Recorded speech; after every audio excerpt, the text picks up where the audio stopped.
7. Okay, got quiet in here, so it must be 7 o'clock. Welcome to our regularly scheduled Wadsworth City District Board of Education meeting. Today is Monday, November 18th, and if you'll join me in the Pledge of Allegiance. I pledge allegiance to the flag of the United States of America and to the republic for which it stands, one nation, under God, indivisible, with liberty and justice for all. Thank you. Roll call, Mr. Beeman. Julie Beatty. Here. Amanda Gordon. Here. Jill Stevens. Here. Tim Beck. Here. Gary McComas. Here. Connor Godler. Here. And if I can get a motion for approval of our October board minutes. So moved. Second. Mr. Beeman. Amanda Gordon. Aye. Jill Stevens. Aye. Tim Beck. Aye. Gary McComas. Aye. Julie Beatty. Aye. Thank you, Doug. Turning it over to Dr. Hill. Thank you, President Stevens. At this time, our students of the month and principals to please make their way backstage. Board of Education, just a reminder that there will be 2 presentations following students of the month. So you may want to take your microphone with you in case you have questions, and then we'll reconvene on stage for discussion on the personal communication device policy after the presentations.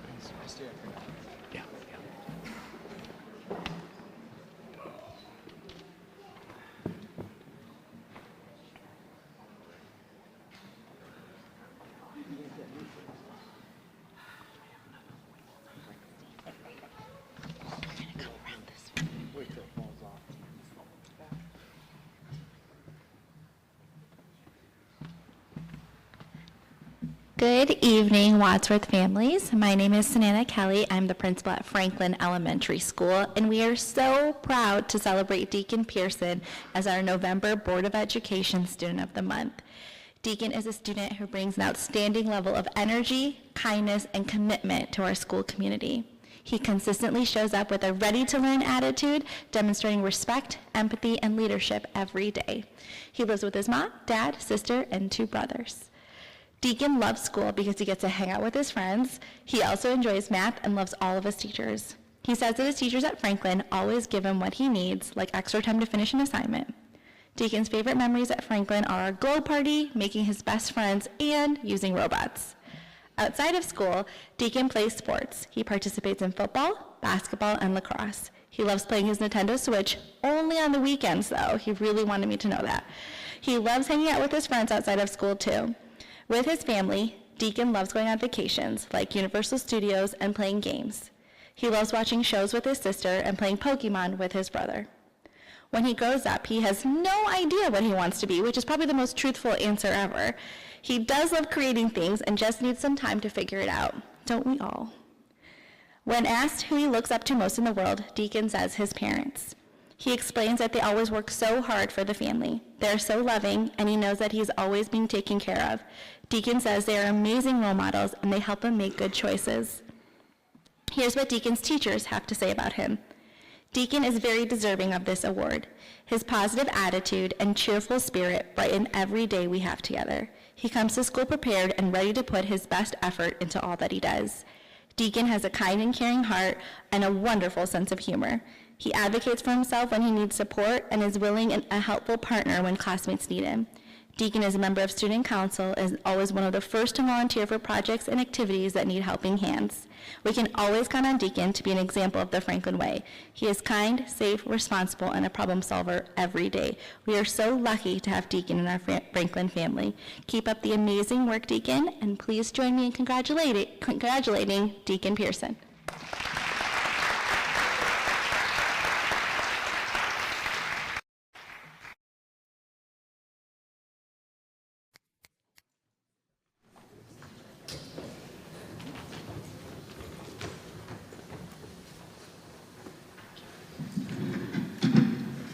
Good evening, I'm Joe Shalala, principal at Isham Elementary School, and I'm excited to introduce Bryn Villers as Isham November's Board Student of the Month.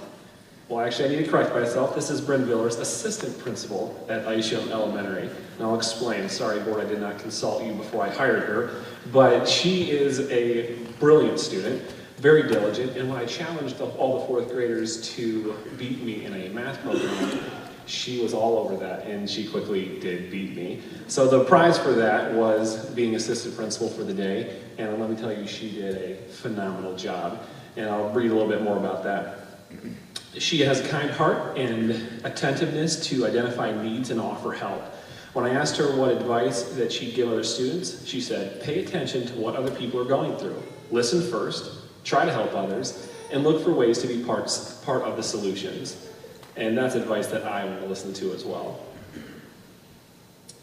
I also asked Bryn if there was someone she admired, and her immediate response was Mrs. Carpenter.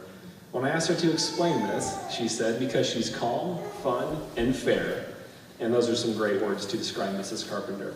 And it's perfect because she's actually here this evening. This is what Mrs. Carpenter had to say in her nomination. I'm delighted to recommend Bryn Villers for November Board Student of the Month. As a fourth grader, Bryn consistently demonstrates exceptional behavior and responsibility in the classroom. She works diligently and excels across all subjects, showcasing her strong work ethic and dedication to learning.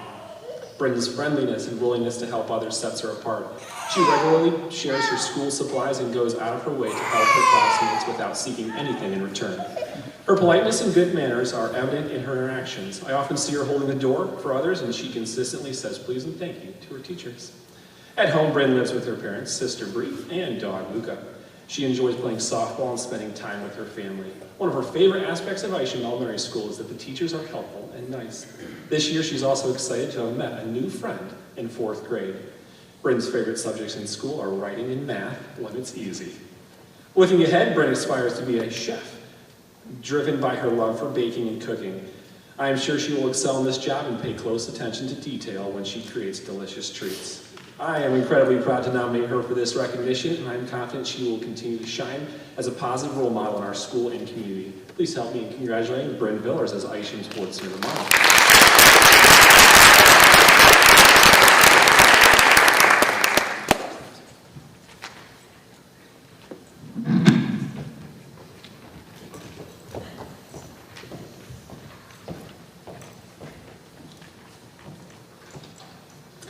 Good evening. My name is Laura Maslick, proud principal at Lincoln Elementary. It is my pleasure to introduce to you Arlo Sandals, Lincoln's November Board Student of the Month.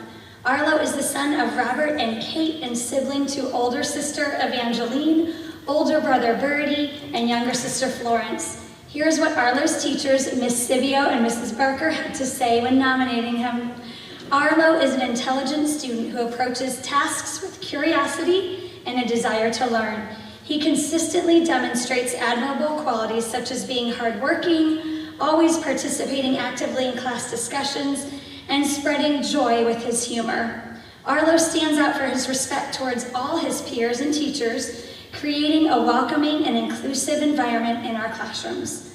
Arlo's kindness and ability to work well with others make him a great friend and a valuable team player. Outside of school, Arlo enjoys baseball. His favorite position to play on his team, third base, and his favorite team to watch is the Cleveland Guardians, of course. He plays piano, he loves to draw and sketch in his notebook. Arlo enjoys physical education at school because he loves to move around and be active. He is also an avid reader, and he loves all new knowledge on different topics, everything from food to travel and even history. When I asked Arlo about who he admires most, he said his mom and dad. He said he admires them because they are adventurous, sports-loving people. They have taught him to always try your best and not to give up or take the easy way. He loves that his family travels together. Arlo has been to Paris, Portugal, islands in Greece, and Iceland. These are just a few of his favorite trips. Someday he wants to go on a safari, and I have no doubt that Arlo will do this. His favorite foods are pho, a Vietnamese soup dish, and pasta de nates. This is a dessert he had in Portugal that is like a cake pudding filled with delicious sauce. And I'm sure I said it wrong, but Arlo's been teaching me some of that language. Arlo is bright and a compassionate young man who positively influences our school community. Arlo, keep being amazing and always remember that you are smarter than you think, braver than you seem, stronger than you feel, and you can do hard things. Will you help me in congratulating Arlo Sandals?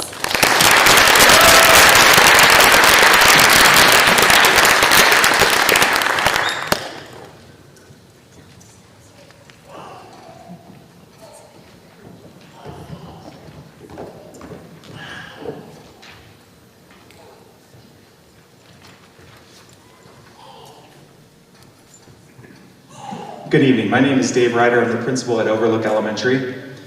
I'm honored to recognize fourth grade student River Hill as the Overlook November Board Student of the Month. Mrs. Bennett in her nomination stated, "River has stood out as an outstanding fourth grade since day one. Each day she exhibits what it means to persevere. She consistently tackles challenges with a positive attitude.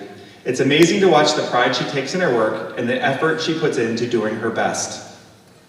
She is not afraid to use her tools and take her time. Not only is she a hard worker, but she is also bubbly and enthusiastic. Her giggle is infectious. River is a kind, caring member of our classroom community. We are so proud of River and the example that she sets for others." Mrs. Whistler added, "To say that I am proud of River would be an understatement. She has stepped into the role of a fourth grade leader in every aspect of her day. She models a positive attitude, caring heart, and determined disposition each and every day. River's word of the year is perseverance, and she exemplifies this trait through hard work and consistently trying her best. She also recognizes this trait in others and encourages her peers. I am so grateful to be greeted with her smile every day. She is safe, kind, and responsible. Keep up the amazing work, River." At school, her favorite subject is math. She loves learning new concepts daily and enjoys figuring out solutions to problems. She is thankful for her fourth grade supportive teachers, Mrs. Bennett for her kindness, Mrs. Pecknick for helping her to develop a love for writing, and Mrs. Whistler for always being there to offer support and encouragement. In addition to her school studies, she enjoys being an active member of our school community. She is a preschool helper, a member of fourth grade, and a member of the fourth grade announcements team. Outside of school, she's a cheerleader with the Wadsworth Youth Cheer, and she cheers for the Ohio Explosion Club team. She also loves jumping on the trampoline and working on her gymnastic skills, including twists, tucks, and layouts. She has a dog named Karma and a fish with no name. Her favorite restaurant is the Olive Garden, and it's because she loves pasta. Her advice to other students is to maintain a positive attitude and remember that you should never say never. Please join me in celebrating River Hill as Overlook Elementary's Board Student of the Month. Congratulations, River.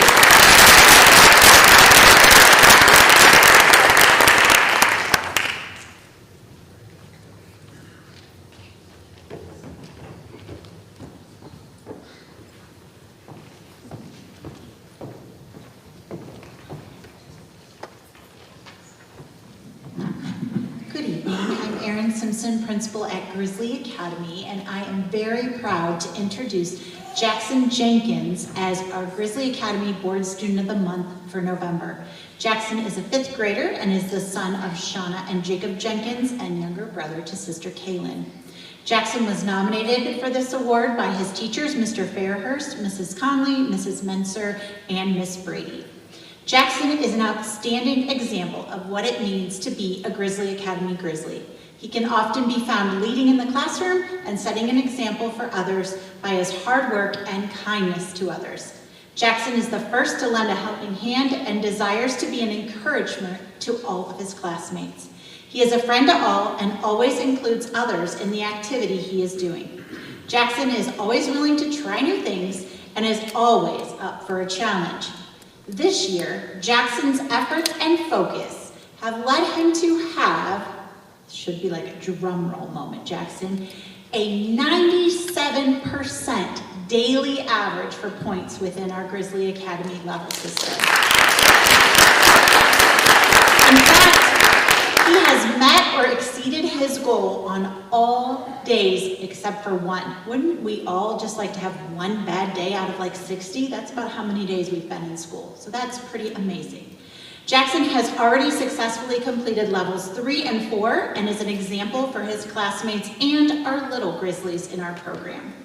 Jackson's favorite subjects are math and phys ed. He shared that he enjoys math because he is really good at it, and he enjoys PE because he likes to be active.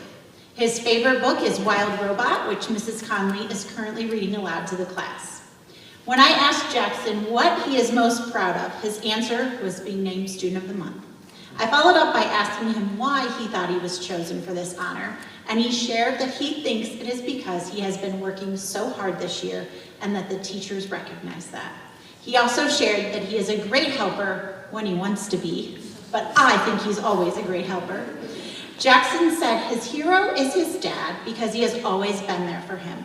When he grows up, he would like to be a game creator and shared that he wants to make all sorts of games, even educational ones. Jackson loves to build and is extremely creative both in and out of the classroom. He is also a big Browns fan, sorry buddy, and he loves to watch the games with his dad. Outside of school, you might find him playing soccer, playing football with friends, or hanging out with his family. We are so proud of you, Jackson. You continue to impress us each day as you shine bright for the others around you. Continue to work hard to be the best version of yourself. Thank you for representing Grizzly Academy as our first Board Student of the Month this year. Congratulations, Jackson Jenkins.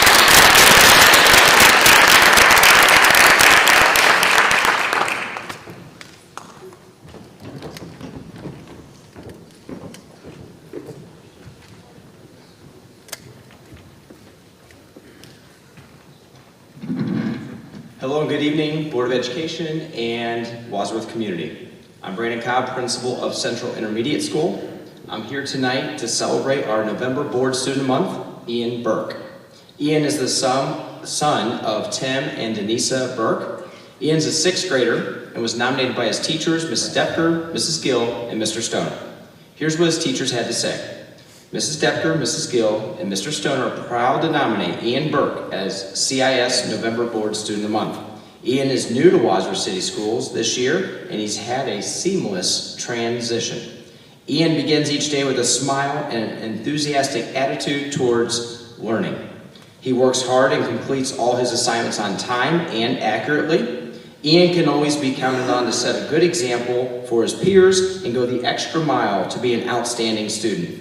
His strong work ethic and leadership skills are displayed not only in the classroom, but outside the classroom as well. Ian plays soccer, football, and recently made the 6th grade travel basketball team. When not participating in sports, Ian likes to play video games and hang out with his family. Those are just a few examples of why Ian is an excellent choice for CIS November Board Student of the Month. Congratulations, Ian. We are all very proud of you. Please help me congratulate CIS November Board Student of the Month, Ian Burke.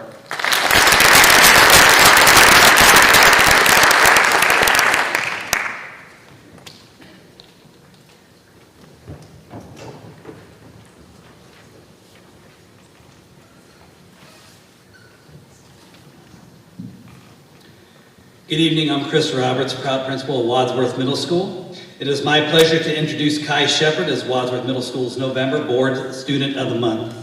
Kai is the son of Burgess Shepard and Craig Beidler.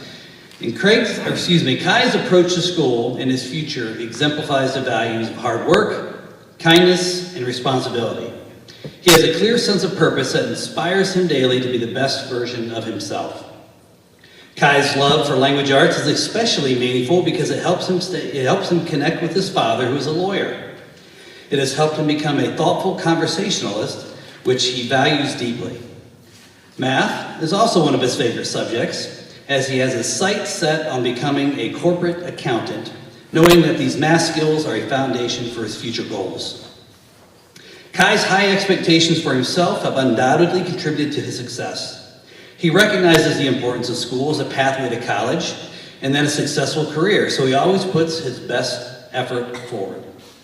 Beyond academics, Kai prioritizes quality friendships and focuses on being uplifting to others, showing that he values integrity and kindness above all else.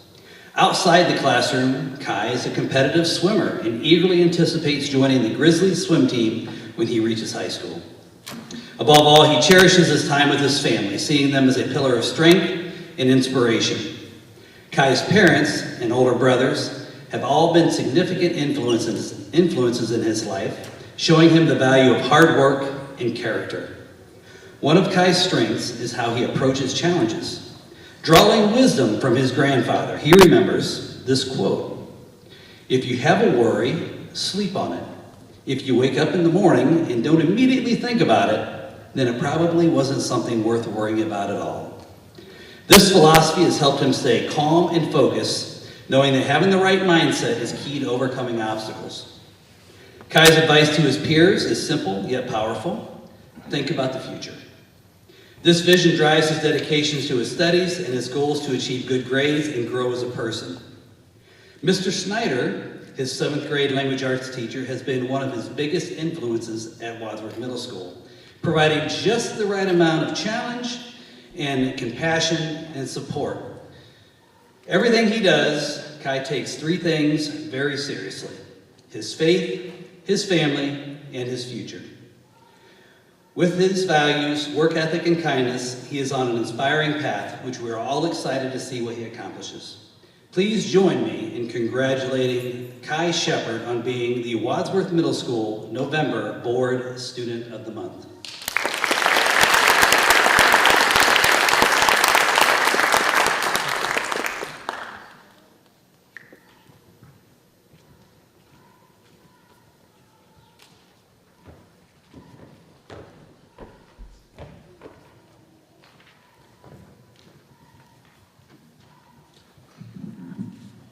Good evening, I'm Vincent Suber and I'm the principal of Wadsworth High School.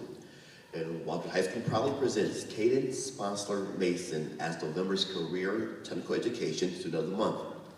Caden is the son of Maddie and Kevin Sponsler.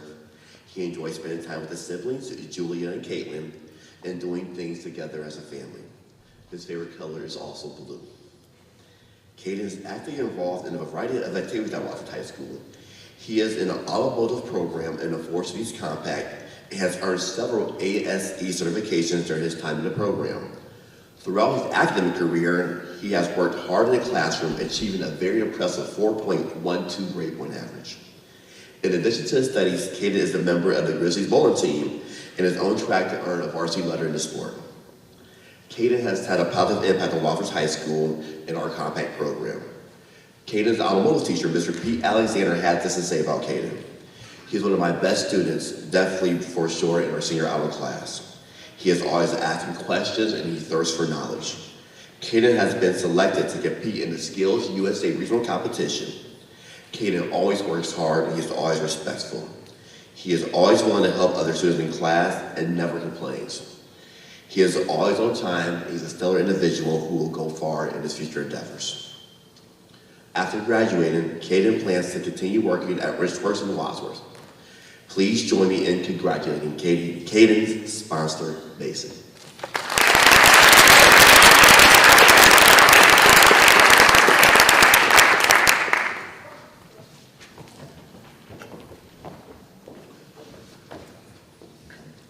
Wadsworth High School also proudly presents Claire Herrick as November's Student of the Month. Claire is the daughter of Doug and Laura Herrick. She enjoys spending time with her family, traveling together, especially to the beach. They also like visiting museums and attending college football games.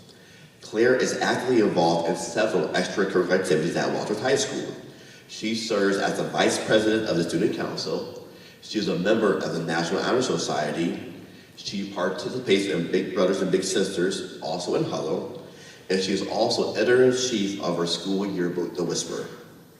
Claire's dedication to her academic pursuits is truly impressive. She is currently enrolled in an AP class and 3 college credit course classes. Throughout her high school career, she has taken a total of 3 AP classes and 3 CCP classes, while participating in many activities and earning an exceptional 4.36 grade point average. Combined with challenging coursework over 4 years is a testament to her hard work and dedication to her education. One of Claire's teachers, Mrs. Amy LaMonica, had this to say about her. Claire is one of the best students I've ever encountered in my career. What stands out about Claire is her maturity, diligence, and kindness. She consistently demonstrates positive leadership among her peers, and I have no doubt she will be an amazing teacher one day. Claire possesses both the aptitude and authenticity to succeed in whatever endeavor she chooses.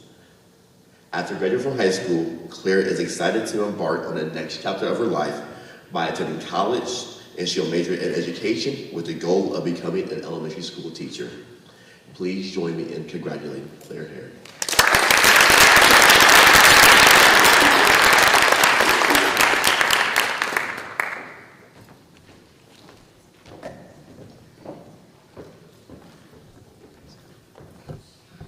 Congratulations again to all of our students of the month, to the families that are here with us tonight. Thank you for joining us. We're going to be transitioning to the business portion of the board meeting. We have a couple presentations, one by our treasurer on the updated 5-year financial forecast, another by our student well-being mental health coordinator on behalf of the whole child team with themes from the employee survey that was recently given. Then the board will move into their business portion of voting as well.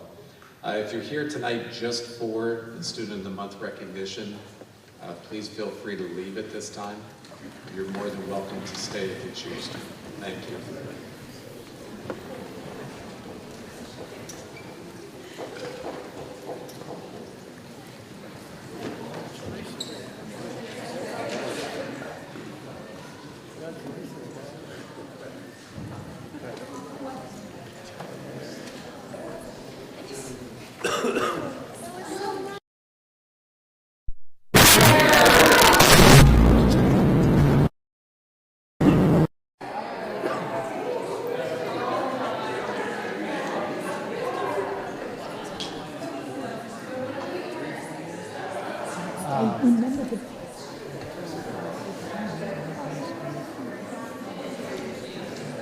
Okay, at this time, we'll go ahead and move into our first presentation. Our treasurer, Mr. Douglas Beeman, is here to present the 5-year forecast. Doug will be followed immediately by Mrs. Sarah Capaco, Student Wellbeing Mental Health Coordinator, to present themes on the employee survey. Thank you.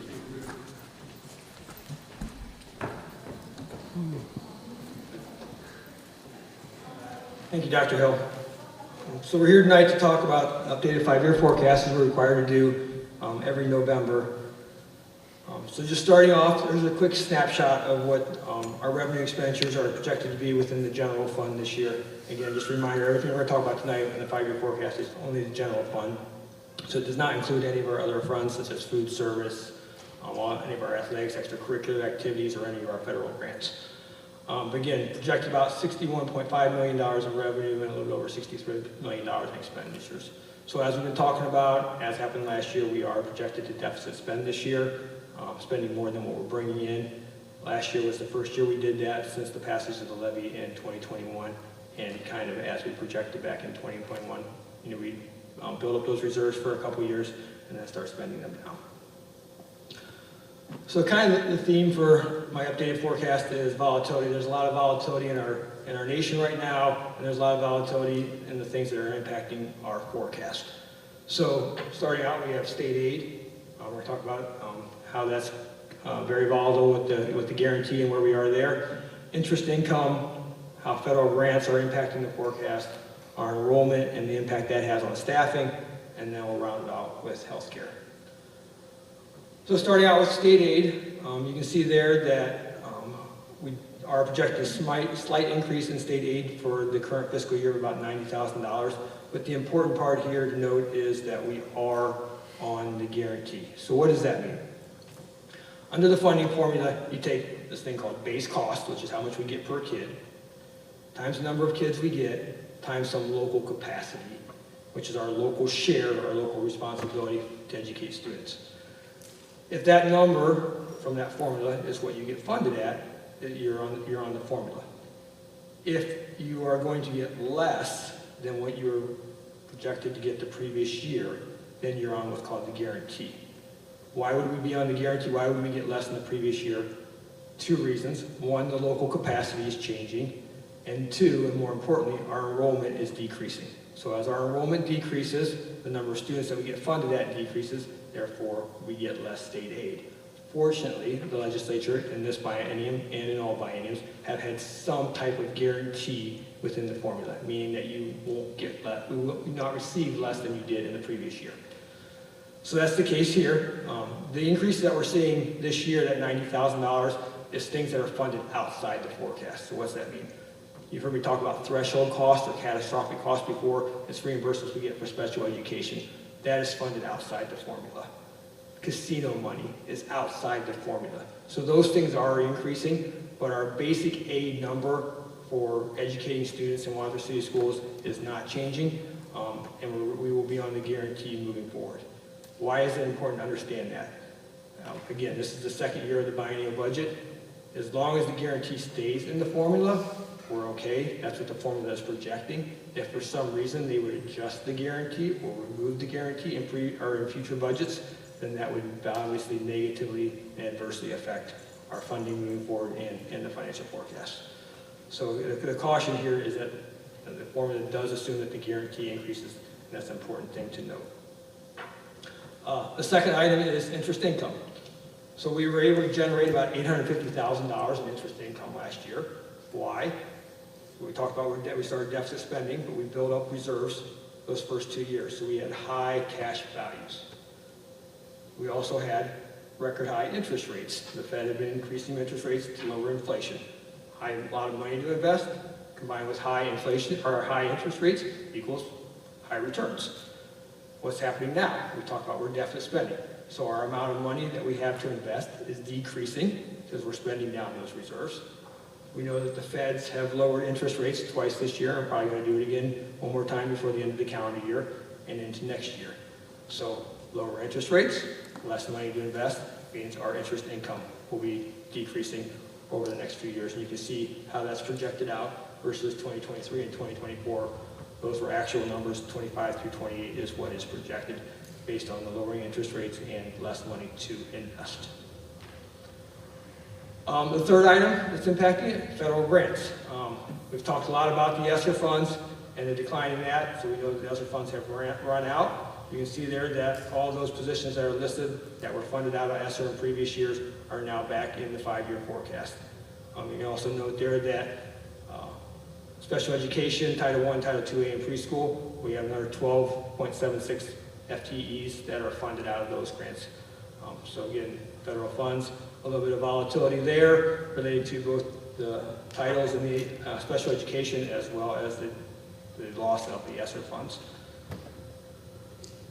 Just further on that, within the special education grant, that's our biggest grant that we receive, a little bit over $1 million. You can see there the positions that are funded by IDEAB, and the important thing to note here is that we spend 100% of our IDEA money on personnel associated with that grant delivering services to our special needs students. Enrollment, another very volatile item for us, but not just for us. We see this throughout the state of Ohio. So here you can see that from fiscal year 18 through 24 through the state of Ohio, so this is the entire state, enrollment has gone down almost 6%.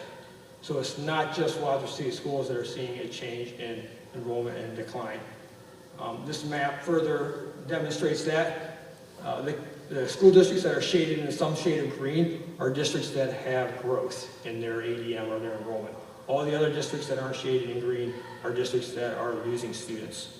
So you can see that arrow there pointing to Wadsworth in the bottom right corner of Medina County is the district that is losing enrollment between fiscal years 20 and 24. You can see that the rest of Medina County, except for our neighbors to the north, Highland, is the only school district within Medina County that actually has seen increases in enrollment in the past 4 years. So again, this enrollment decline is not just something that's happening to Wadsworth, it's something that's happening throughout the state of Ohio. So what's our response to that? Obviously our enrollment impacts our staffing. Our number one job is educating kids. It takes people to do that. So for this year, our net staffing change was 0, but we did decrease 4 teachers K-8, but then we added 4 teachers related to the Grizzly Academy, so a net increase of 0. Next year, we're projecting to decrease or eliminate another 4 positions in that K-12 structure, but we are also projecting to add 6 teachers related to the expansion of the Grizzly Academy from a K-5 program to a K-12 program. And then we're projecting in 26, 27 to eliminate an additional 4 teachers and then an additional 3 teachers in 27 through 28. This is assuming that our enrollment continues at the same decline that it has in the last few years. And those factors are all in the forecast, the elimination of those positions. Those positions are not in our financial forecast moving forward.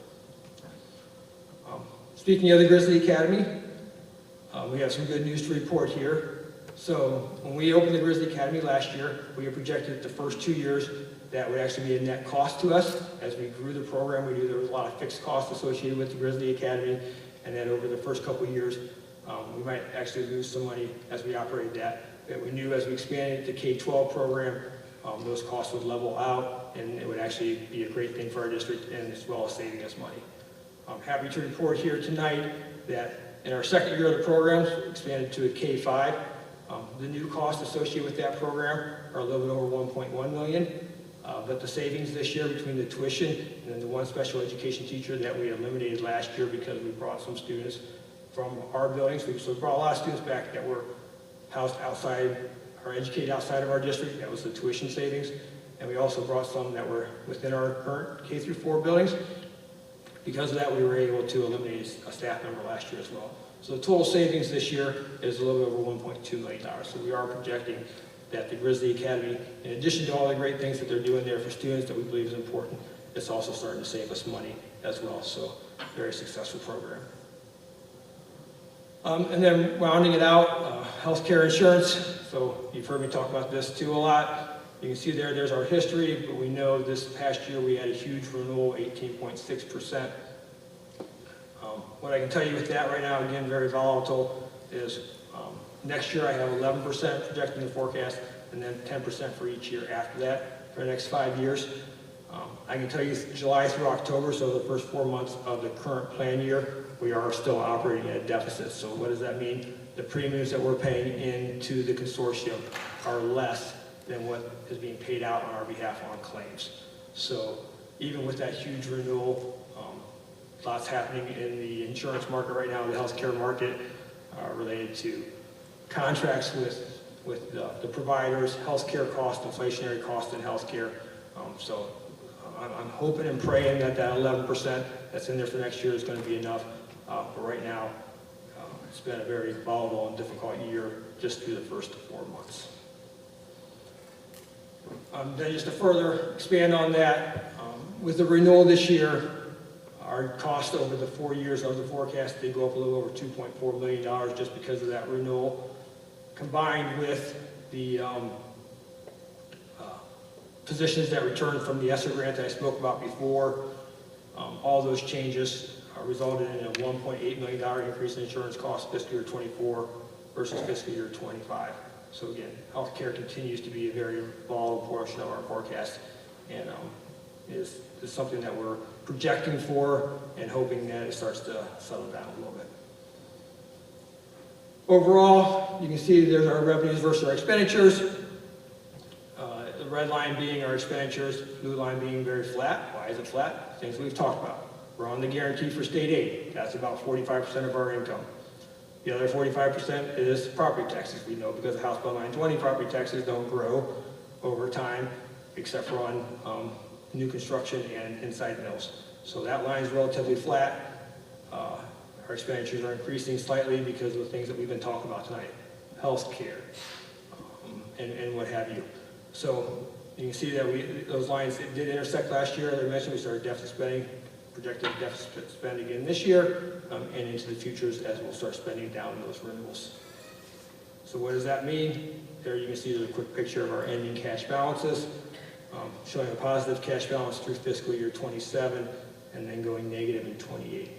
So the good news is when I presented this forecast in the spring, we did show a negative balance in fiscal year 27. We've made some aggressive changes to the forecast that I talked about tonight. Those things, reducing those staffing numbers and what have you. Implementing our new staffing for this year played a huge part of that, projecting what our future staffing costs will be. Those are the main reasons that we were able to flip that number in fiscal year 27 to a positive number. So what does that mean? In May, I talked about if we were negative in 27, we would be in pre-cautious status with the Ohio Department of Education workforce. We will not be in precaution status, but we still need to be very cognizant of it, that we're showing a nearly $10 million deficit in that fourth year of the forecast. So if things don't change in the forecast, some decisions will have to be made in the future. The bad news is, a little bit over a year from now, our contracts with WA and Westbar, our teachers union, our sports staff union, are set to expire at the end of next school year. So a little over a year from now, we'll be in negotiations with those two unions. Based on the current forecast, we would be looking at having to do a one-year contract with them, because we have to be able to certify that we have money in order to enter into a contract. And obviously, the current contract would only be able to go through fiscal year 27 unless things were to change. So that's just another item to be cognizant of as we start to spend down those reserves from the 2021 levy.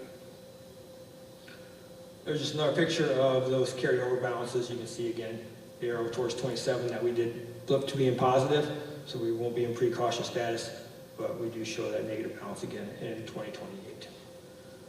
So with that, I entertain any questions, and if not, I will ask you to approve the 5-year forecast and assumptions so I can submit it to the department as required by the end of November.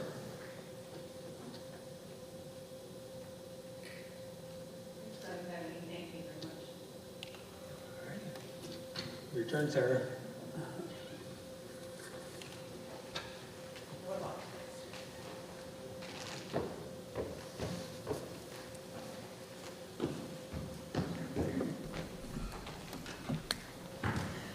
Alrighty, good evening. I'm Sarah Capacco, Student Wellbeing Mental Health Coordinator. So I wanted to just take a few moments to talk about our staff survey and the summary of the results. The full summary is like 70-some pages. I encourage you to dive in, but I'm just going to go over a big overview today.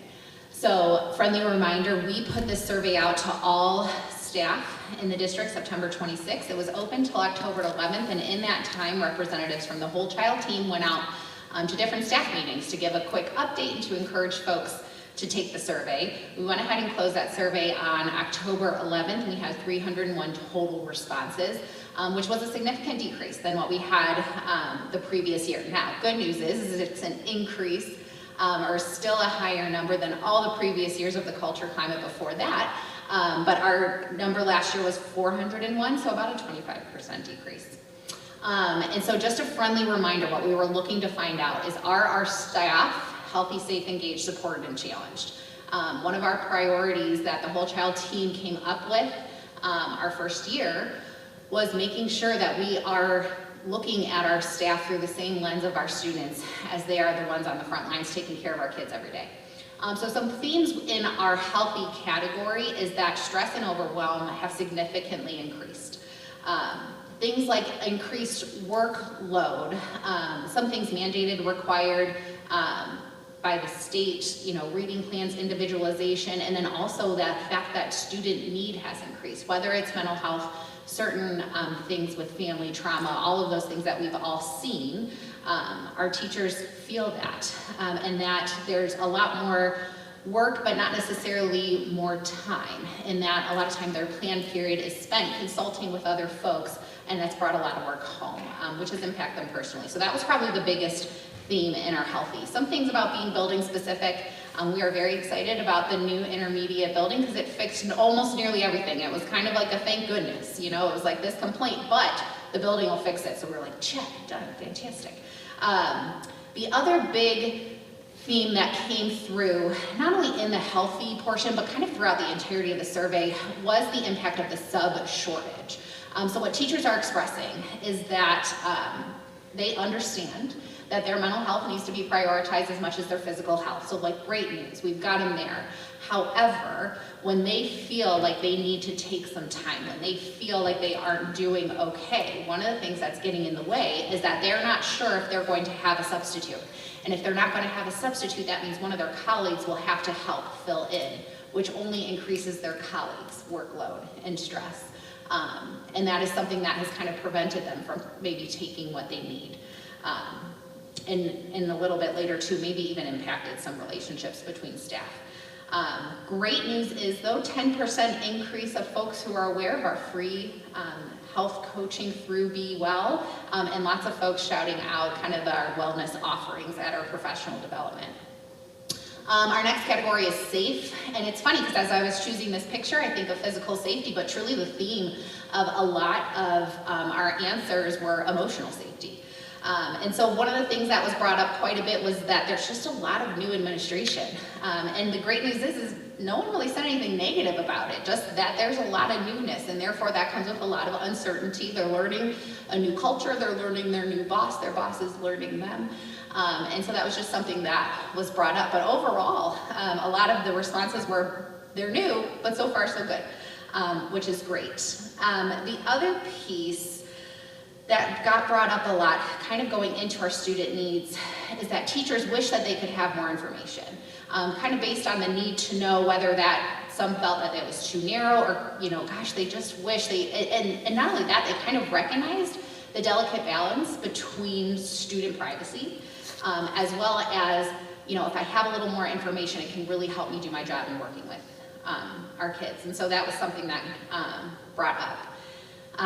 Something else that we noticed. So this data actually was the same as the data of last year, but kind of brought our attention this year, is that there was actually, when staff were asked two questions, students respect me, and then staff respect me, there was actually 4% higher response that staff feel respected by students than they do by their fellow staff. However, we also saw really great numbers in terms of if I have a concern, I have a staff member I can talk to, and I have a staff member that I consider a friend. And those numbers were also extraordinarily high, which encouraged us to believe that maybe it was more so relationship-based, not as much culture. And then something else that came up was transparency. So some folks feel, and this was, more than just a couple times, that information can be sometimes shared with a small group, and then other folks hear things through either, the grapevine or the rumor mill, and they stated that, like, some folks know things just maybe because they've been here longer, seniority, or just different relationships or things like that. Or even the sometimes information that can't be shared. So therefore folks feel like the community or the parents or the students, they know more than we know, whether that information is accurate or not. Was something that got brought up. One of the big things that we found in this safe component was that there was this theme and area of improvement of trust. So this area saw some of our most significant data changes. There weren't a ton of data changes throughout the survey, but we did see this here. And then also there was a decrease in the total number of responses that I mentioned earlier. Our concern was not only that there was less that responded, but even some of the written responses, there was about 50% less than our survey the previous year. So there was a significant decrease there, both within the survey and then also confided in the whole child team outside of the survey. Staff did express, I felt like I've been, trying to get my point across or trying to feel heard, and I haven't seen any change, and so what's the point? We've also gotten some, and again, this is by no means the overwhelming majority, but folks who felt that, if I am honest, will there be repercussions? Or even some folks who said, I gotta be honest with you, Sarah, you're telling me it is confidential. I see you're not collecting my email address, but I know if they really wanted, they could find out. And what that told me was that we could work on some of that trust. If they really think that we're gonna do it, I'm gonna get Phil to figure out who's saying what for me, then there's an area of trust that needs to be built. So for engage, again, kind of going back to that staff needs to feel heard. Something that comes up a lot, and I did last year, was collaboration time, but then something I heard in our administrative meeting today was that our last PD day, there was collaboration time, and there was a lot of great feedback from staff. They were very grateful and thankful, and so it's exciting when we can make improvements quickly. Over 90% reported that they have coworkers that they consider friends. So again, even reporting that staff don't feel like other staff respect them even as much as students do, there are friendships there. And something that came up a lot, and I think we've been seeing this a long time in education, is just that freedom to teach. And so a lot of the state mandated stuff can take away some of that joy, creativity, and passion around teaching. Supported is our highest scoring area, which is awesome. Every single area scored near or above 75% of agree or strongly agree, and those were all strength-based questions. The exceptions were communication, staff morale, and district celebrating staff. So those were just right under 70%. But another thing that we did see that came up in a couple different areas is that classified staff feel less valued than certified staff. And so whether that is being heard or being taken seriously or being felt like an expert in their field, some of it came to benefits. You know, they may not be able to experience the same benefits as full-time staff. But then in some cases, people expressed that they felt like they had been disrespected or even treated poorly, and they felt maybe it's because they were classified versus certified. Are challenged. So this is kind of where our folks are able to learn and grow professionally. This saw some of our greatest growth, which is very exciting. So we had a 10% increase in folks who found the professional development that the district provides valuable. There were new PD opportunities, folks mentioning being able to shadow other districts, having more collaborative time and trauma-informed opportunities were things they were looking forward to that were coming this year. And then even we showed an 8% increase of those who agreed and strongly disagreed, but even that additional 4% that moved from a disagree to a neutral, that staff have access to comprehensive curriculum. And so this wasn't our highest scoring area, but it definitely was our most improved. So themes. Like we said, the overwhelm is increasing and the time to do the work is decreasing. A lot of the time I think that teachers used to have to do the work is now being spent trying to meet extra student needs, and so that's coming home with them. And then that lack of autonomy just kind of reduces joy. That sub shortage came up in multiple areas, and we believe is a contributing factor to the morale and maybe potentially negatively contributing to our staff relationships. Folks mentioned, you know, it's difficult when certain staff take a lot of time because then when I need the time, there's already the staff shortage. And even folks honored, like that person I think has something going on, something legit and something difficult, but it just really makes it difficult for me if I need something and we're wondering if that's creating a rub between some staff. And then something else that came up, it wasn't a theme in just one area, but almost throughout the survey. And then even kind of at the end when we say, what else do you want to tell us? Is that FlexPass is a concern. So it came up in student engagement. Folks are worried that our older students aren't in the building. Folks were concerned about safety. There's so much coming and going throughout the day, as well as student accountability. So trying to, you know, meet the needs of my kids during our academic lab, follow up on this, and make sure Johnny is actually getting math help and didn't sneak out the door, were some things that came up. And kind of an overwhelming theme of that it's been a frustration. However, there are definitely wins. So the good news is we have an incredible staff. One of the things that was just so wonderful in my heart is even as staff were giving feedback, they made a point to state how much they love their students and care about their students. And a lot of them, when they were expressing the overwhelm, it was, please understand how much I love this job. Please understand how much I love and care about my students, which is why even more so I want to express to you some of the challenges that we're having. While we have a lot, notice some room to grow with trust, our building administrators' trust has actually increased, and so our building admin have a lot to be proud of. And there were lots of opportunities for folks to express gratitude, whether I love working here, this is the best district I've ever worked for, thank you so much for asking these questions, thank you for listening, those sort of things. And then couple of things, I'm actually going to skip down to number 3. So there's a message of support and care, and it's felt. Our new staff, and then staff especially who have come from other districts, said that very quickly they felt that they were cared for, that the message was, we're here to help you, that the message is that you are important and you are valued, and that was something that came pretty quickly to them when they started in the district, and so that feels good that that's the culture being felt to new folks. And then finally, our whole child team is an invested group, and they're growing. And so they devote their time, the entire time we're together, we are thinking through things, thought partnering on things, really trying to think of how we can make improvements in a way that makes sense. And then we also realized that we had a huge gap on our team. We didn't have a core curriculum teacher. So when we went ahead and gave the whole child updates to invite folks to take the survey, we said, anybody want to join? And we actually had 4 different people who stepped forward saying they were wanting to be involved. And so that was something that was pretty exciting. And so thank you, board, for letting us take this survey, and thank you for your investment in this group and for caring about this information. We are incredibly grateful. And if you have any questions, I am happy to answer those now.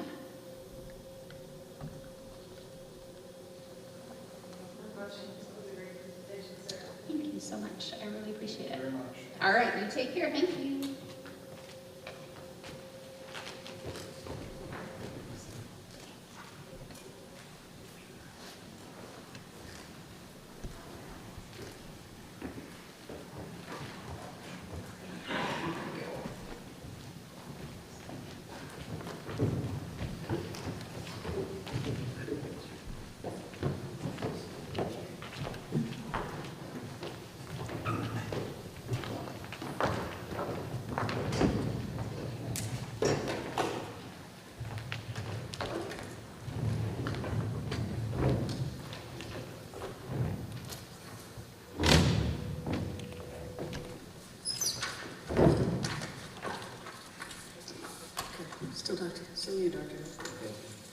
The next item that we have is the continued discussion on board policy 5136 of personal communication devices.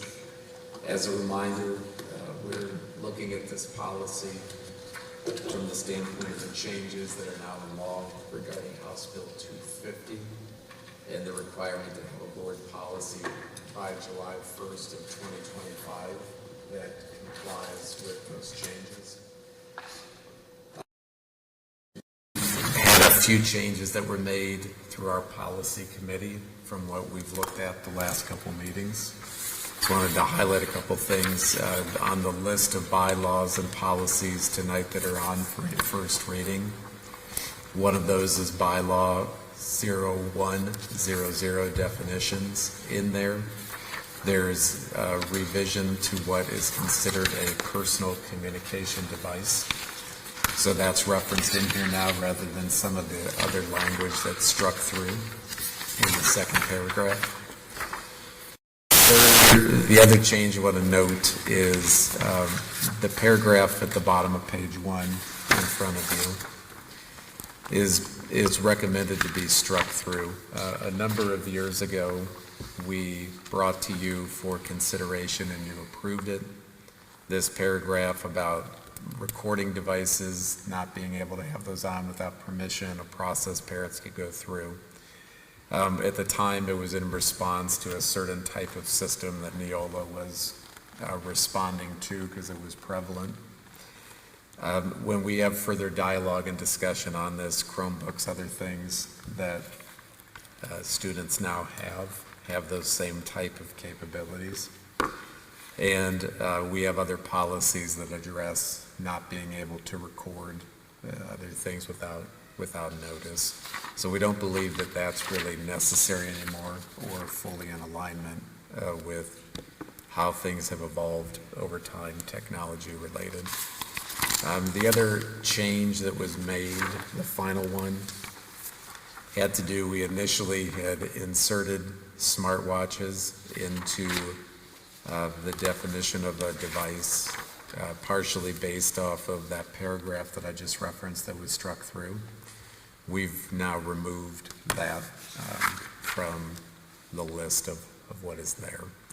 So again, just looking for some direction from you to see, is this policy ready for you to have a first reading and then consideration for approval at a future meeting? Are there further changes that you would like to see or things you would like us to look into before we get to that point? That's what I'm looking for tonight.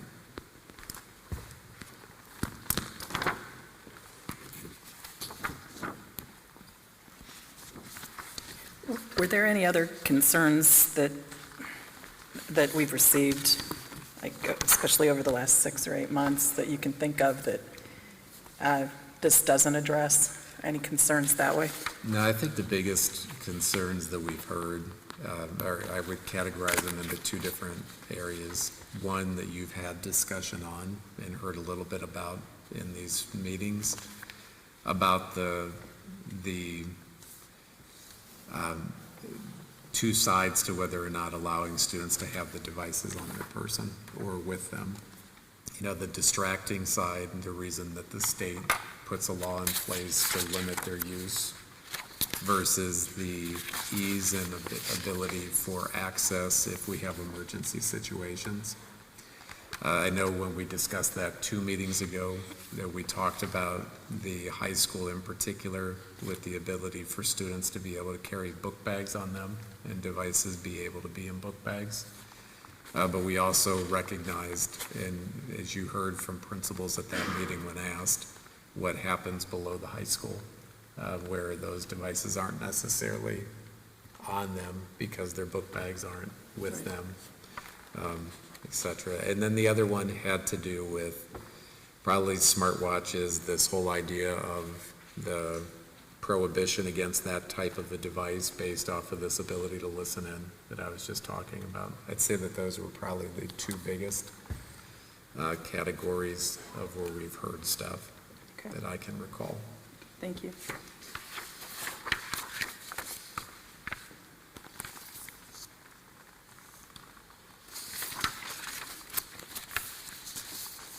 In my opinion, I think with, the addition that we did in the first paragraph, to where it's, stated that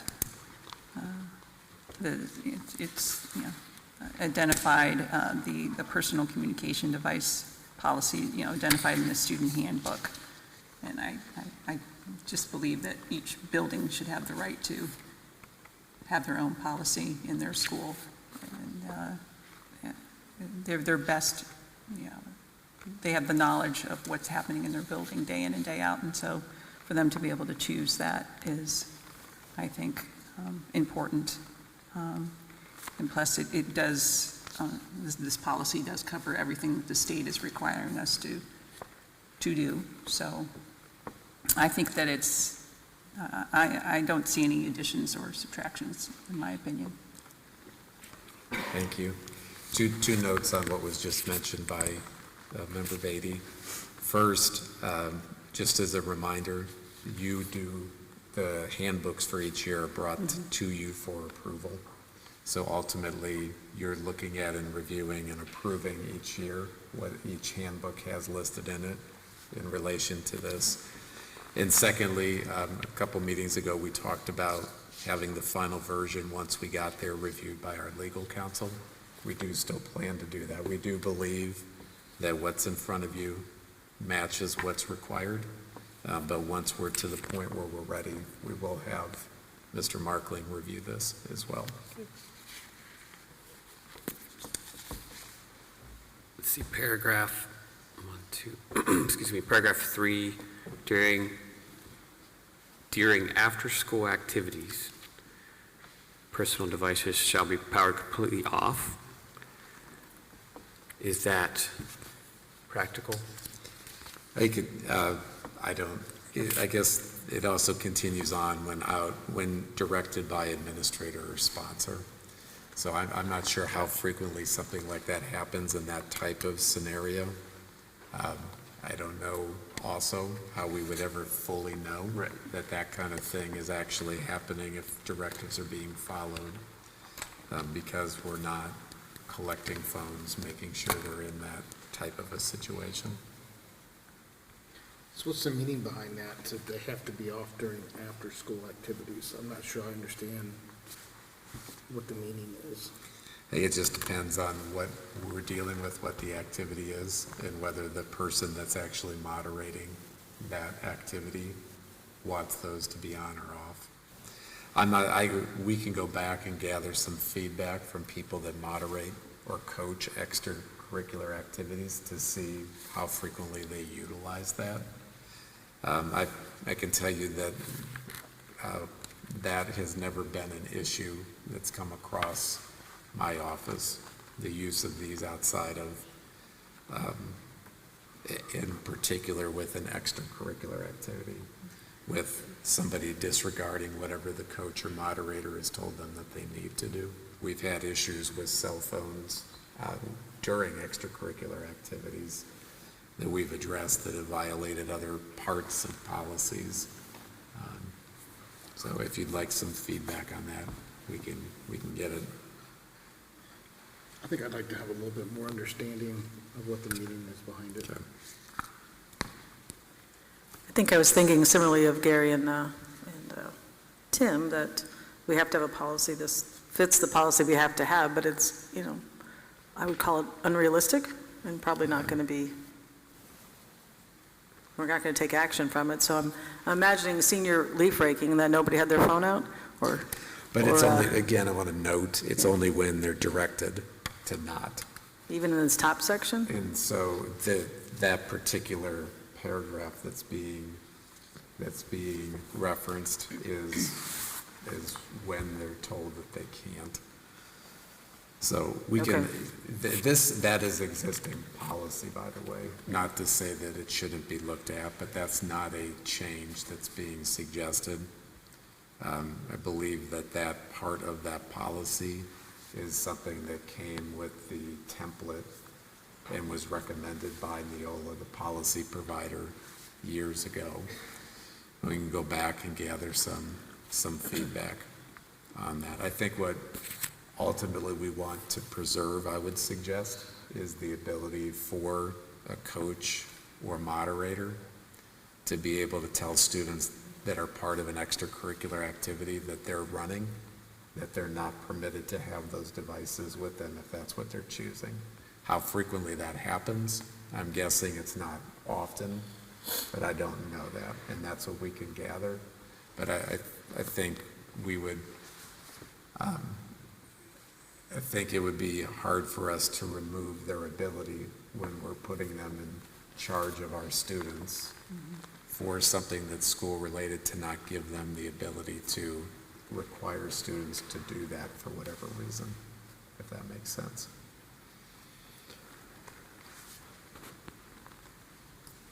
Okay. So I can come back, I'll gather some information and bring something back on that. Yeah, just along with that, I'm just curious, having a phone completely off or just in silent mode. Sure. I don't know how often anybody really turns their phone off. But I do understand perhaps having something in writing so that it does give an administrator, sponsor, coach, whoever, that authority. But Sure.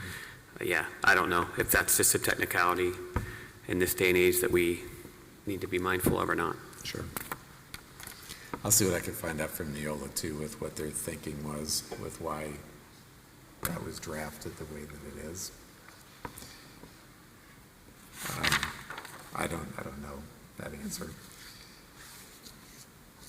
I wonder if it has to do with something that's later on with locker rooms, use in locker rooms and other things, and then associating extracurriculars with that type of thing. But that's just speculative. So I'll see what I can find out.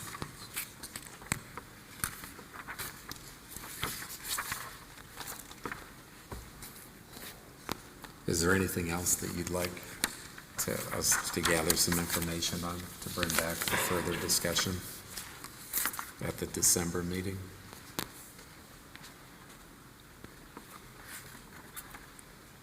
Not for me. That's it for me. That's it for me. Okay. Well, if anything else does come up, feel free to send me a message between now and the December meeting. I'll do what I can. Okay. There's a couple other items that are written about or linked off of the detail sheet, our nutrition standards that we follow, the special education rating that the state puts out, a varsity boys soccer recognition, a number of years that we've received that award. Congratulations to Coach Johnson and our team. And then also a link to the opportunities for professional development that our employees were able to choose from on November 8th. Thank Eric Jackson and his office and our PDC, our Professional Development Committee, for all the work that they put into making that happen, along with the presenters for that day. Last thing I want to remind you of is that we do have a special meeting scheduled for this Wednesday, the 20th at 4 p.m. for the PTO presidents. There'll be a public notice going on that tomorrow. We did give notice to the PTO presidents after you set that meeting last month at the meeting. Happy to answer any questions. I've had a conflict come up. Okay. I will not be there till Wednesday. Okay, thank you. All right, thank you. Thanks, Dr. Hill. At this point, we have the opportunity for public participation. If anyone would like to address the board, please step forward. And you have 3 minutes to address the board if you'll state your name. Well, do you need this microphone? Okay. So we just came tonight. This is Alessandro from Italy. He's bringing something to you, some little flyers. Alexander from Serbia and Elias from Germany. We wanted to take this opportunity to thank you in the event of International Education Week, which began this week. Thank you for your continued support of international education and cultural exchange. I'm a local coordinator for Academic Year in America, and I became one in May of 2012. And since that time, my family personally has hosted 16 exchange students, 14 of which have attended Wadsworth High School. And this means that there are now international Grizzlies all over the world, including the countries of Brazil, France, Italy, Morocco, Libya, Germany, and Spain. There are a few other Wadsworth families that have partnered with AYA as well, including Betty Nairn, who is currently hosting Alessandro and Alexander, there's been other families over the years as well besides my own. I could go on and on about the positive impact and influence that cultural exchange has had on the growth and development of my own family, but more importantly, the difference Wadsworth High School has made in the life of students like these young men here tonight, their American friends, and their host families is immeasurable. AYA, our students, and myself cannot thank you enough for your continued support of international education and cultural exchange. And as I mentioned previously, this week is International Education Week. It's a week designated by the U.S. Department of State to bring attention to and recognize the benefits of bringing people together through international education. The dedication and support of the Wadsworth School District in particular to programs like AYA actually turns every week into an opportunity for international education. So on behalf of Elias and Alessandro and Alexander and all the other host families and to students who have attended Wadsworth High School, we would just like to thank you for allowing us all to be Grizzlies. Thank you. Thank you. Thank you. And I do have a copy if you'd like to have. Or thank you notes. Thank you. And I'm going to take them home. But thank you very much. It's great education. Thank you very much. Thank you. Oh, extra is perfect. Thank you very much. Yeah, oh yeah, did you have any questions for that? Oh, only 3 copies? That's okay, just pass them out. Thank you. Thank you very much. Ciao. Ciao.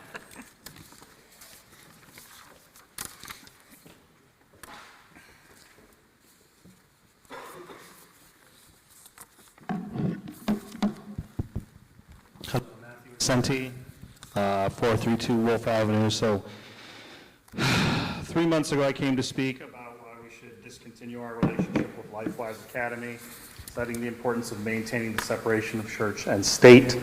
2 months ago, I was here to highlight the incompetency of Superintendent Hill over the actions he took to assure LifeWise was allowed into our schools unchallenged.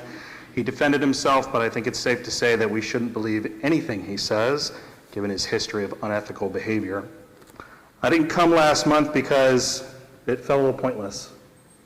People who care about what you have to say typically don't require you to adhere to a 3-minute timer.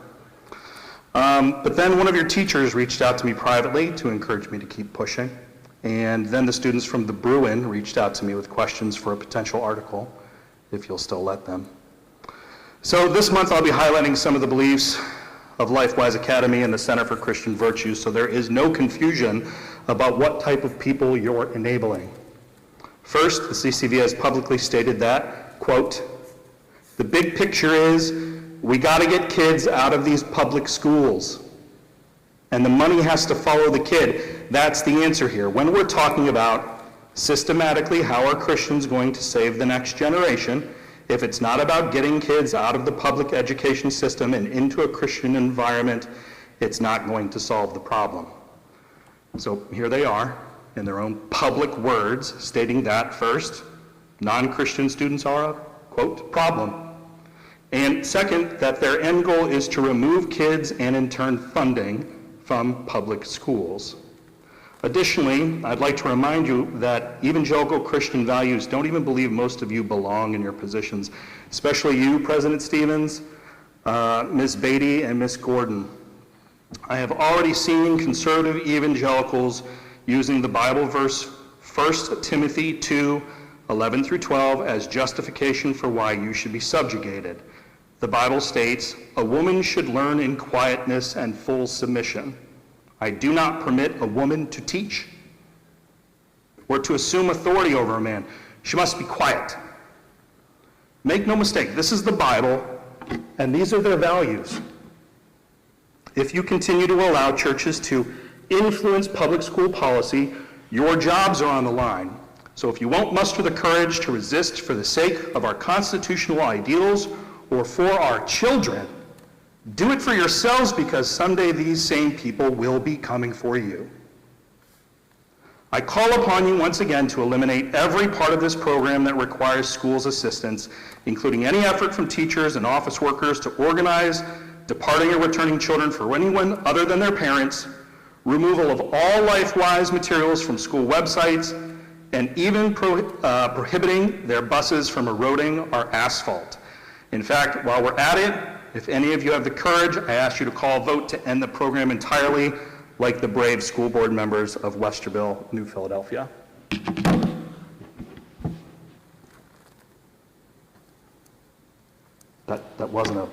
That's an actual thing I'm asking you to do. I don't expect you to do it, but anyone? No, you're not willing to call for a vote? No. Do you support the program? Yes, I do. You do. Do you support the program? I do. You do. Do you support the program? Is that a yes or a no? It's a program that's legally allowed to be in our school, right? Do you support it? It doesn't matter if I support it or not. Yeah, it certainly does. You don't see this as a potential opportunity for you to stand up for what you believe is right and wrong? I gladly talk to you about it. You've never reached out to me personally. I'm supposed to reach out to you. How would I achieve that? He reached out to me. He found out how to get my phone number. All of our The contact students? information is on the website. You could, if you Okay, wanted so I to should reach start us. calling you? You guys are inviting me to start calling you? You can email me. Okay, all right. I'll take that under advisement. Anyone else in favor of the program? Okay. Thank you, Mr. Sente.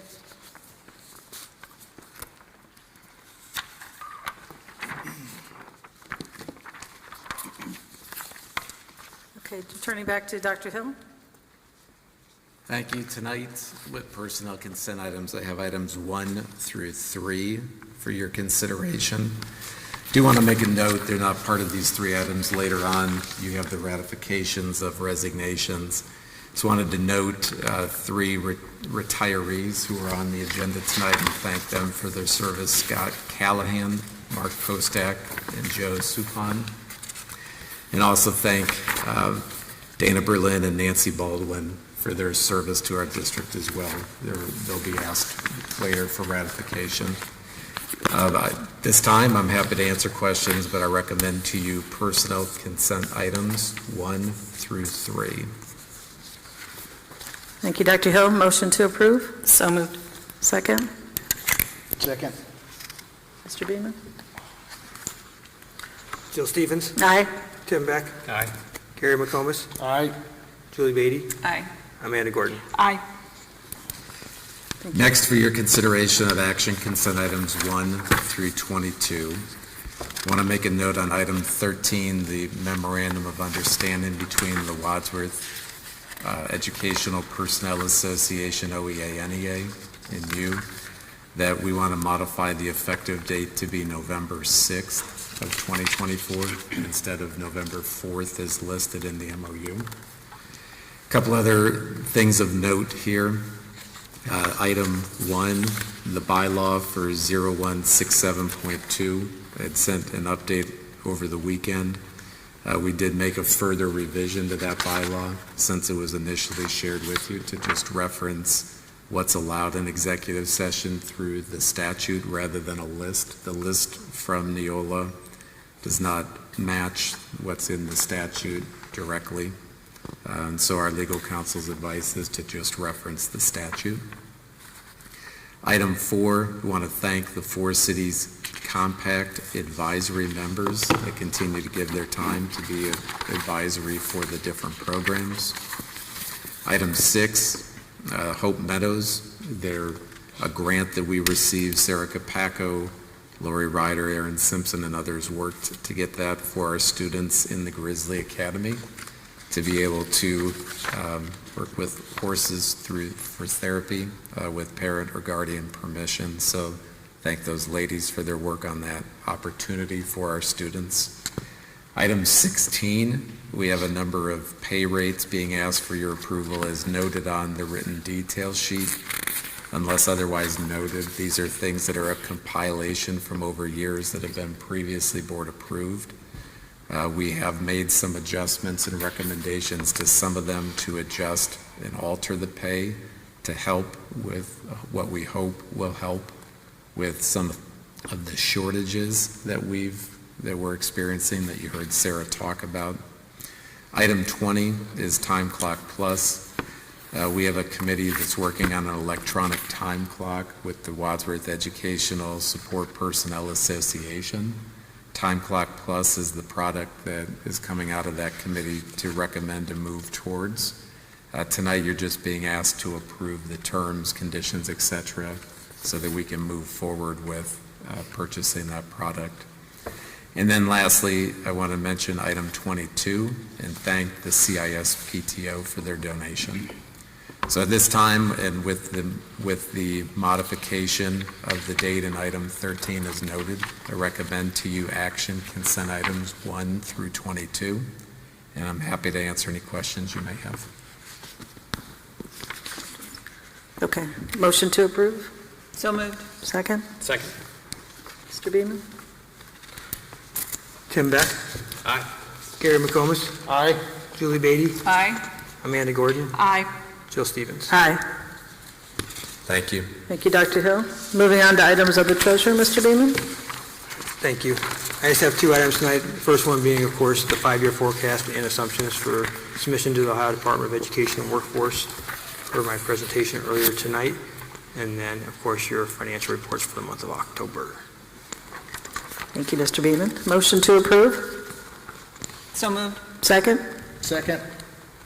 Doug? Gary McComas.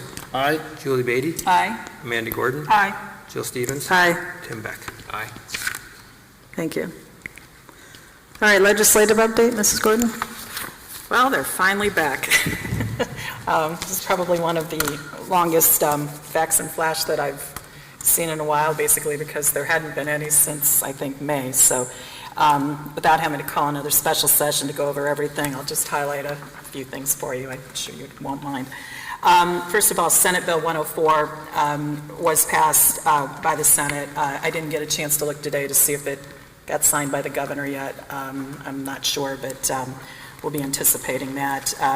It initially was designed to address matters with respect to the College Credit Plus program, but right before they left on break, it also included the Protect All Students Act, which has provisions regarding the single-sex bathroom access, so we'll have to be watching for that, and if the governor signs it, it may lead us to some additional things that we may need to look at.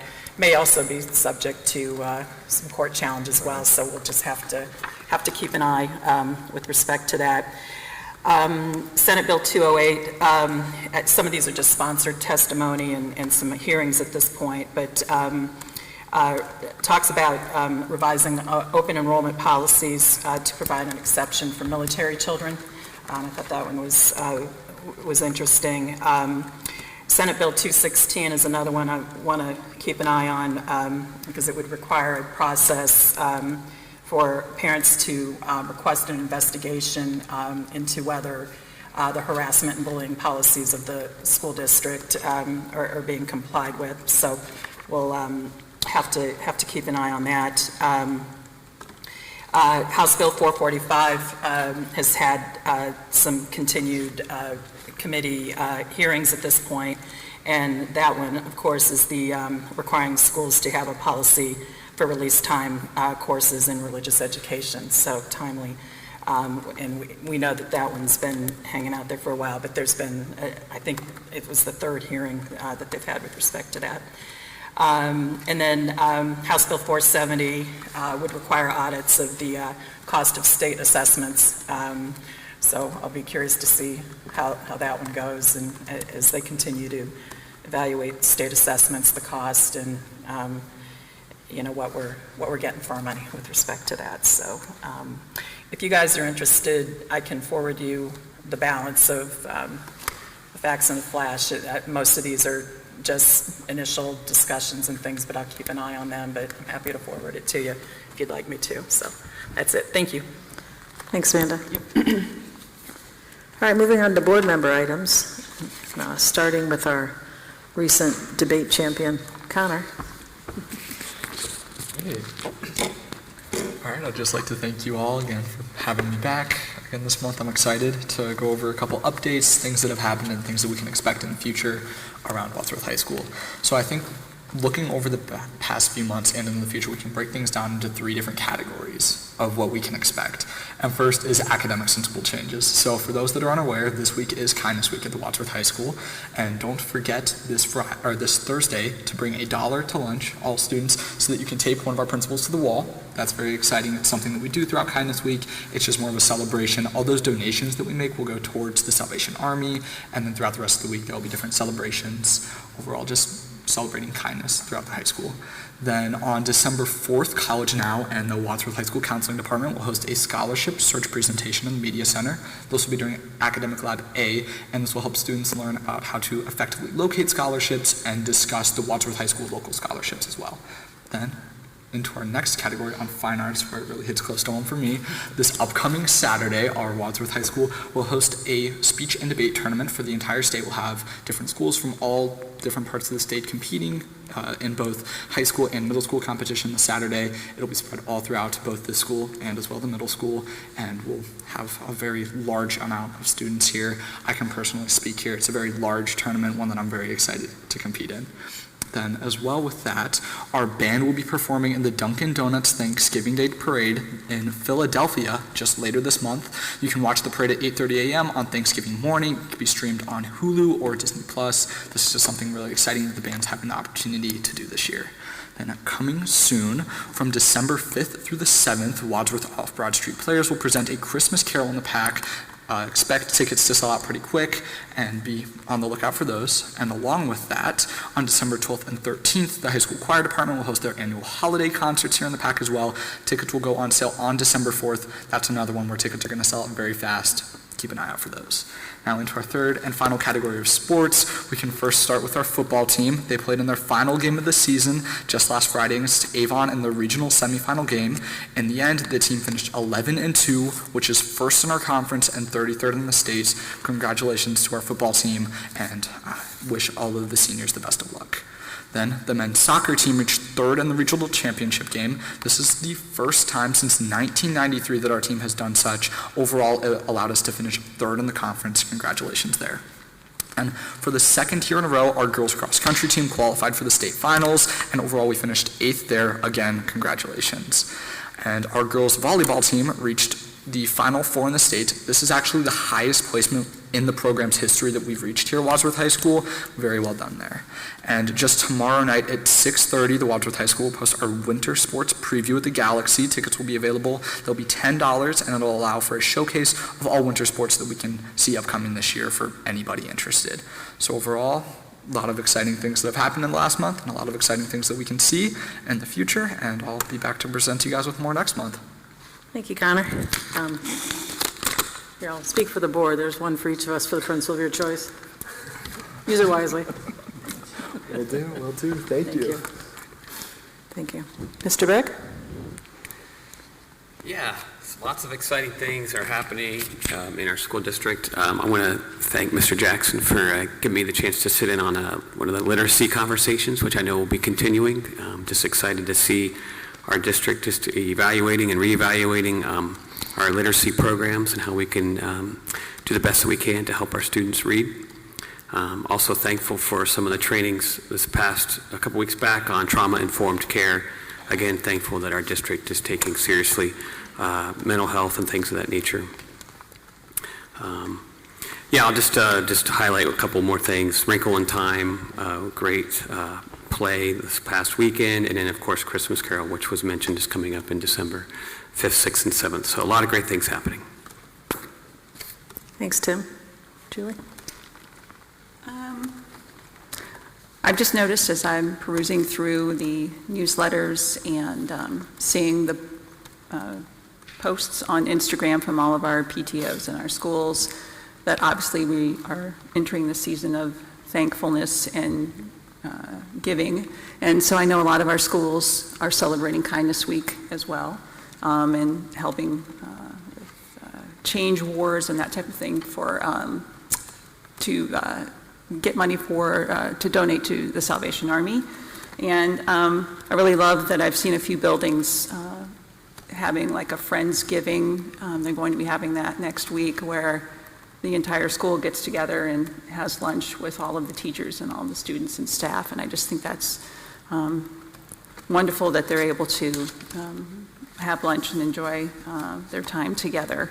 And I'm just, yes, grateful that we, all of our buildings, I think, go out of their way to make sure that our students are learning about gratitude and about giving back and about being thankful. So I just want to wish everybody happy Thanksgiving, and that's all I got. Thanks, Julie. Amanda? Well, he took most of my stuff now. He took all of my stuff, which is fine. He does a really good job. I was going to say he does much better than me, but just to emphasize a few of those things, I was very excited at the number of accomplishments that our kids had. I noted with the volleyball when they were getting ready to head out, they had a whole bunch of the younger girls there sending them off and supporting them, and that's just another sign of really great program development. And if you have it from the elementary kids all the way up, that was very exciting. Kudos to the cross country girls. I couldn't imagine training and doing what they do. It's just it's beyond me. Of course, football and the number of things that they did, and persevering through the number of injuries and things that they had, and sending my best and my prayers to our kids that are recovering from injuries. And some of them will be moving on to other things, hopefully in the winter and spring. So hopefully they can heal very quickly. Excited about the winter sports preview tomorrow night. I was talking to Tim Campbell, and we're also going to have representatives from our wheelchair basketball team there tomorrow night, which I'm excited about, and I know they'll be eligible for athletic letters this year, which is super. Excited for the band. Dana's had her hands full between performing for the football games, and then preparing for this trip, and then also getting ready for concert season. So of course, anytime I compliment her, she just puts it all back on the kids, and how wonderful they are. So speech and debate, when I saw that we're hosting it here, that just brought me back to times when I was on the speech team, and how exciting those were. And for us, it's a big deal for us to be able to host something like that. It's as you know, it's huge, and boom for us. I think that's awesome. And then I'm also looking forward to the holiday shows for our kids, and I know that they're getting prepared for that. So I think that's all I have. So, thanks. See, you had plenty left, Amanda. Gary? All right, I'll be really quick. Just want to say thank you or congratulations to all the students of the month. That's still one of my favorite parts, is to watch all the kids get up there, and how excited all the principals are, and all the nice things that are said. It's kind of puts things in perspective for me many times, because it is about for the kids and the accomplishments they do.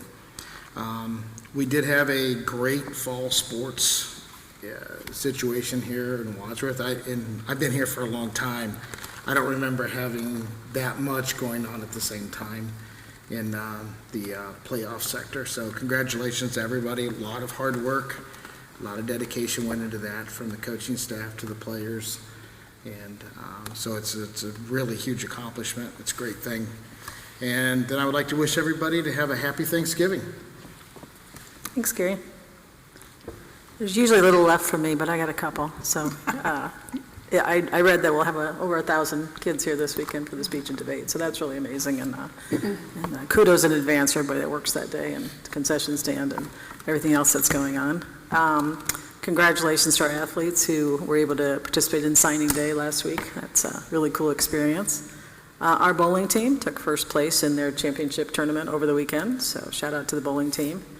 Shout out to Mr. Roberts for finishing his doctorate, and congratulations to Dr. Roberts. And I can't help but notice Mr. Jackson is not wearing his Michigan shirt this year, so sorry in advance, Mr. Jackson. It's a really easy one this year, I know. That's a good one. All right. Moving on to ratification of resignations that Dr. Hill already mentioned. If I can get a motion to approve. So moved. And a second. Second. Mr. Beeman? Julie Beatty? Aye. Amanda Gordon? Aye. Jill Stevens? Aye. Tim Beck? Gary McComas? Aye. Thank you. And we'll now move into executive session. We do not plan to return to consider employment, purchase of property for the public purpose or sale of property, and matters required to be kept confidential by federal law or rules or state statutes. If I can have a motion to resign, retire, leave? So moved. Second. Whatever you said. Mr. Beeman? Adjourn. Amanda Gordon? Aye. Jill Stevens? Aye. Tim Beck? Aye. Gary McComas? Aye. Julie Beatty? Aye. Thank you very much.